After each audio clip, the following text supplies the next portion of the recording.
The 18-year-old son of NBA superstar LeBron James suffering cardiac arrest. It happened during a workout at the University of Southern California, where Bronny James plays basketball. The terrifying incident was quickly followed by wild speculation and conspiracy theories. Elon Musk today suggesting the COVID vaccine caused Bronny's cardiac arrest, tweeting, "We cannot ascribe everything to the vaccine, but by the same token, we cannot ascribe nothing. Myocarditis is a known side effect. The only question is whether it is rare or common." Well, we do know answers to some of those questions, and I'm going to get to that in a moment. We also do not know if James suffered from myocarditis.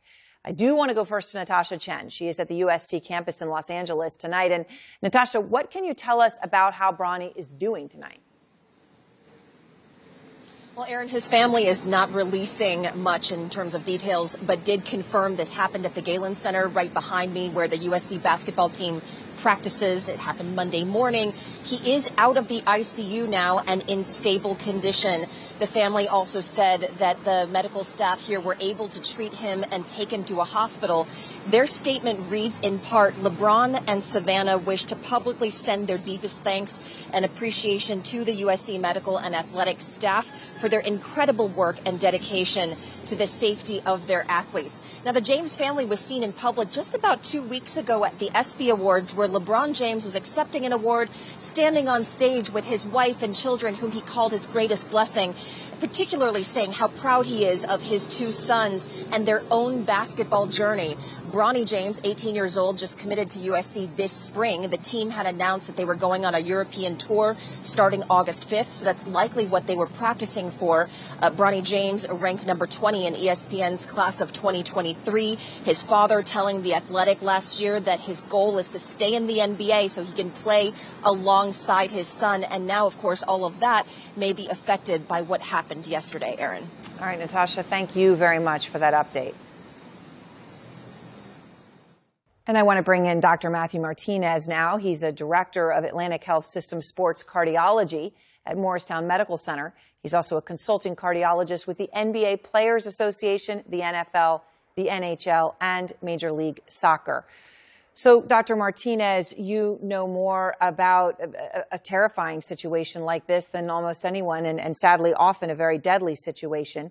Bronny James is extremely young, 18 years old, going into cardiac arrest. It's his first season of basketball at USC. Can you explain how something like this happens to somebody so young?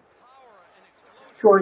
It's a rare event. So in exercise is medicine. It is safe to participate in sports. We think in this age group, under the age of 35, it occurs somewhere between 1 in 50,000 and 1 in 100,000 individuals. But as you say, it's usually in a young, otherwise healthy athlete.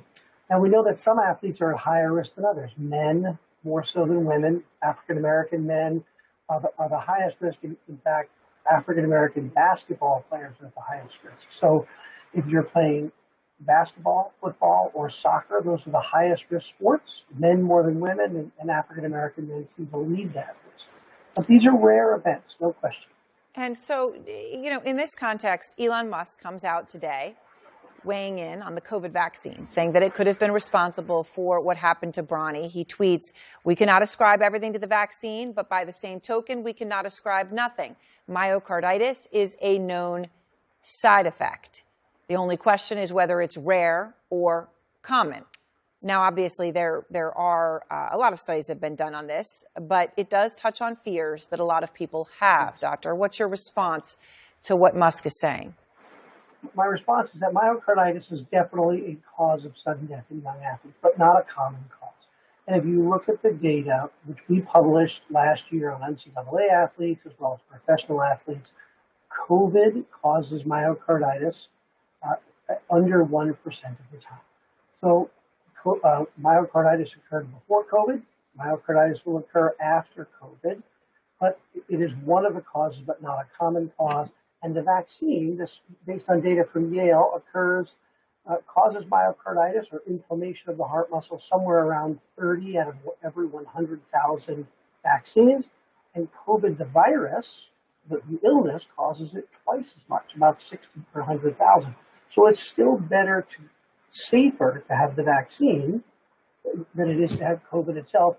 And all of that happens usually in the first 21 days based on what the data is. So if we had the vaccine 6 months ago, it shouldn't be involved.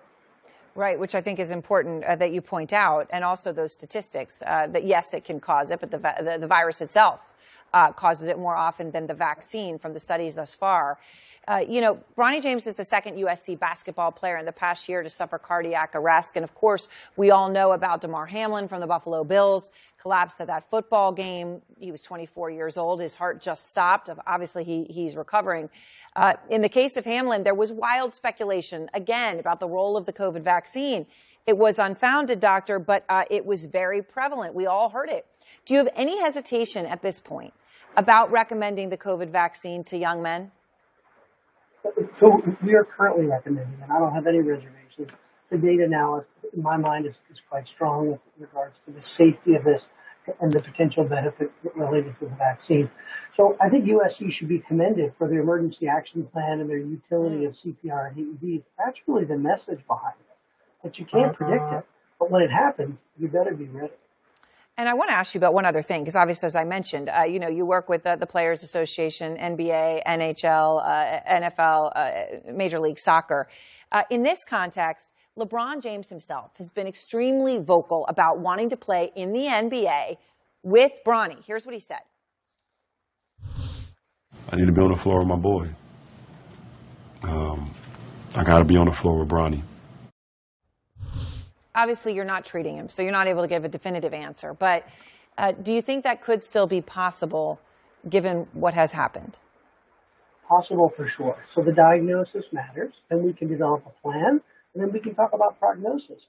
We are actually publishing data on this, that in those with genetic heart disease, depending on what he ends up having, a plan can be delivered. Yes, if we see as an expert, we come up with an exercise plan, and we develop that plan for safety, include all the stakeholders. Absolutely, this is an opportunity for Bronny to still play, but we have to decide what's wrong and come up with a therapy before we can tell you if that's safe or not. All right. Well, thank you very much, Dr. Martinez. I appreciate your time. Thanks for having me.